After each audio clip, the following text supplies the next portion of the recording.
So we got to this conversation because thank you, J Ray, for suggesting and putting me on to watching the documentary Little Richard, I Am Everything.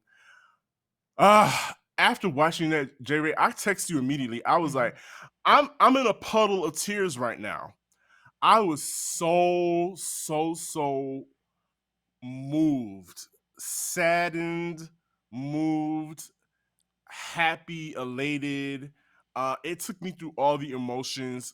I added Lisa Cortez in my tweet. I Mhm. immediately tweeted and said, "Thank you, Lisa Cortez, for making this happen." Lisa Cortez, who of course is the producer of this documentary, but she's Mhm. also a name in the annals of hip hop as well. Like Lisa Cortez's name pops up on the back of a lot of rap albums, that you will, and that's a different story. But yeah, Mhm. Lisa Cortez is definitely hip hop affiliated. But yes, Little Richard undoubtedly is one of one. When I say he is a comet that came to this earth to do what he did in the manner in which he did it, despite the Mhm. contradictions, the being robbed and unappreciated and not acknowledged for all that he did, he of course his influence is felt. And the fact that I love at the end had a montage of all the artists that Mhm. you can see Little Richard in. You can see Little Richard in Little Nas X. Mhm. You definitely saw him in Elton John. You can see him in Harry Styles. Mhm. All of these people that have come way after the fact are still eating off of what Little Richard put on the table for everybody. And so, but with that, as much as people have taken little petals off of Little Richard's flower, nobody, absolutely nobody, has been able to replicate what he has done in the manner in which he does it. Yeah. Like, you can't. So and that's why I think this conversation that we're having is so interesting tonight. The Little Richard documentary shows you what happens when a person leans in to the fullness of who they are. Even with the Mhm. contradictions, right? Little Richard recognized the duality that he was holding. And that's why he would put it down and pick it up and put it down and pick it up and put it down. But when he picked it up, he picked it all the way up, right? It was like, Baby. okay, we're going to go from 0 to 100 with this. But he shows you when you are true to you what's possible. And what I love about this documentary, in addition to it being excellently, the storytelling is outstanding. Phenomenal, yes. Taking you from Richard's childhood, talking about the relationship with his mom and his dad.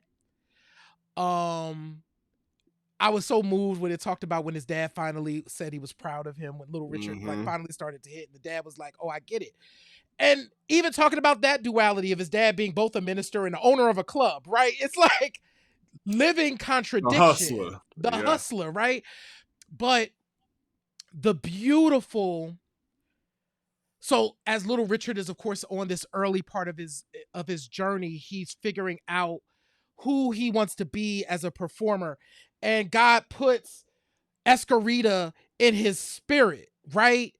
And it becomes like a mirror to him, right? And then Mhm. puts Billy Wright in his spirit, and it becomes like a mirror.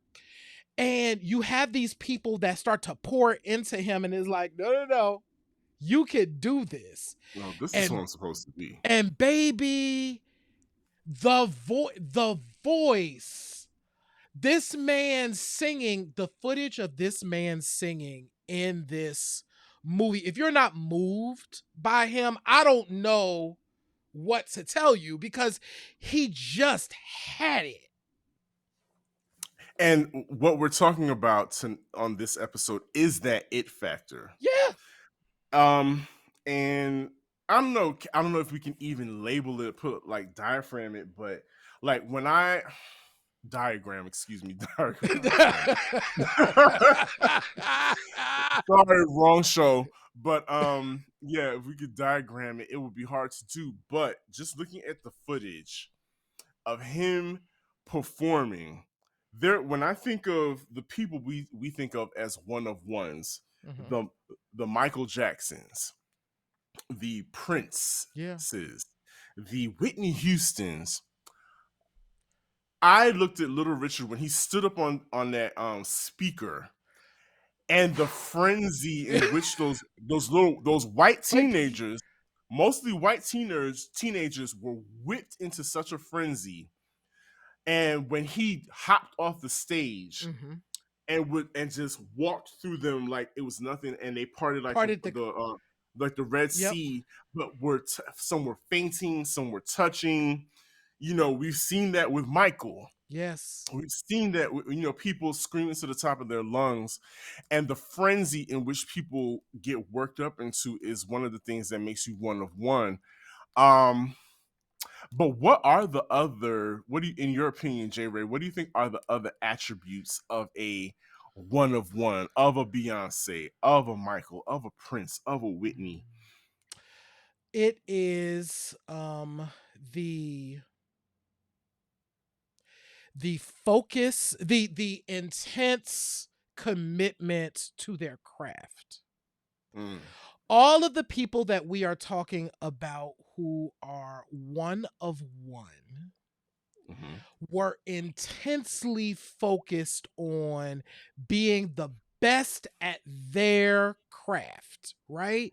And there was going to be nobody better than them. Like, they just Yeah, were like, listen, I'm going to go out here and I'm going to do this thing. I'm going to body everybody. So in the Little Richard documentary, when they talked about him going on tour, and it was like him, Fats Domino, all these other people. He was like third on the bill, but they were like, well, by the end of the tour, we had to make him a headliner because he yeah. had to go at the end because nobody could follow him. They were just like, listen, and he wasn't trying to upstage anybody. He was just who he was. He was doing his shit.